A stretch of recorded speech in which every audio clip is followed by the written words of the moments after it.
Hey, good afternoon, everyone. Once again, this is Janice. Awake, church, church, wake up, wake up, wake up, church. You are you're looking for anointed. You're looking for anointed pastor. You're looking for anointed preachers. You're looking for anointed evangelists. You're looking for anointed preachers. Even if you collect all even if you collect all anointed preachers without repentance to the Lord, without asking forgiveness to Jesus Christ, without seeking Him, you cannot find any changes to your life, because the only changes that comes is when you bow to God, when you kneel to God, when you kneel bow to God. When you humble yourself to the Lord, when you ask forgiveness to the Lord, according to God, come to me, all of you who are heavy and tired, and I will give you rest. The moment that you come to the Lord Jesus Christ, the moment that you make yourself close to the Lord, the moment that your knee will bow to God, the moment that you do the Matthew 6:33, that seek ye first the kingdom of God and his righteousness, and all these things shall be added unto you. The moment that you believe in Jesus Christ, that John 3:16, for God so loved the world that he gave his only Son, that whoever believe in him should not perish, but have eternal life. The moment that you give yourself to the Lord, offer your body to the Lord as a living sacrifice, holy and acceptable to God. The moment that you renew your mind in 2 Corinthians, do not conform to the pattern of this world, rather renew your mind. The moment that you become the salt of the world, and the moment that you become the light of the world, the moment that you repent to the Lord, it's the beginning of changes. Repentance, that is why Jesus says, repent. That is why John the Baptist said, repent.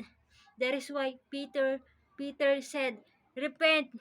That is why Apostle Pablo said, repent. That is why all the prophets says, repent. Moses says, repent. Abraham says, repent. Noah says, repent. Jonah says, repent. The moment that you neglect repentance, even if there are so many anointed preachers, even if you collect more intelligence preachers in the world, you listen every day to the preachings, unless you do not repent. What is repentance? Repentance is turning back. Repentance is cleanliness of heart. Repentance is purifying yourself to the Lord and asking that this sin, that I confess this. I confess this sin and I will not do this again, Lord. Because I hate this sin. I don't want to become a bondage again to this sin. I don't want to suffer again for this sin. This sin, unforgiveness, unrighteousness, anger, bitterness, jealousy, anxiety, depression, or whatever it is. Unless you do not repent your sin, you cannot change. You cannot go to be with God in rapture. Because those who will be with God in rapture is the person that cleans her heart, his heart. And now, people of God, do not collect preachers. Just read the Bible and listen to the message of the word. Listen to the message that God's want to change you.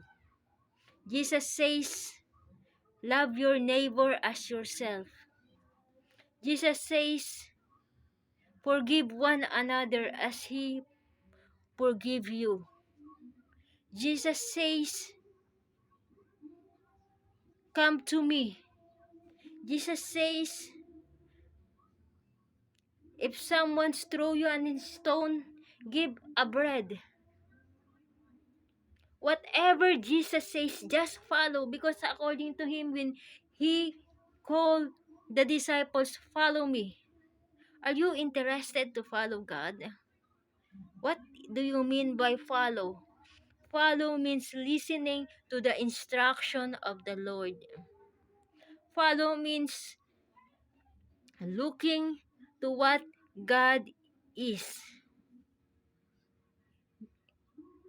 Follow means changing and having a new life with God. And if you say that you are Christian and your life is still not new, is still old, how could you say that you are born again Christian? Because according to Jesus Christ, Nicodemus asked, can we enter again to the mother's womb? Can we enter again to the mother's womb? And Jesus says, the one who was born in spirit will be have spirit. Meaning, your spirit is new. Meaning, your spirit is in the spirit of God. Then why are you letting yourself like you are just playing with God? You're playing with Satan, and then you are playing with God. You're playing with Satan, and we are playing with God. It's not about like that. If you want to follow God, decide that you will follow Him forever, and do not give any day to Satan. Do not give 1 day to Satan and 6 days to God. Do not give minutes to Satan and 24 hours to God. Always never give chance to devil, because the moment that the devil has entered in your mind, he is using that small sin to become a big sin, because it is an entry point. A small sin and big sin is same sin. That is why you need to decide if you follow God. And what he says, who is the person that is written, that is in the coin, God or Caesar? And our heart is marked by the Lord, and let us make our life marked by Jesus Christ, and it is only for Jesus Christ, and never ever to Satan. Do not use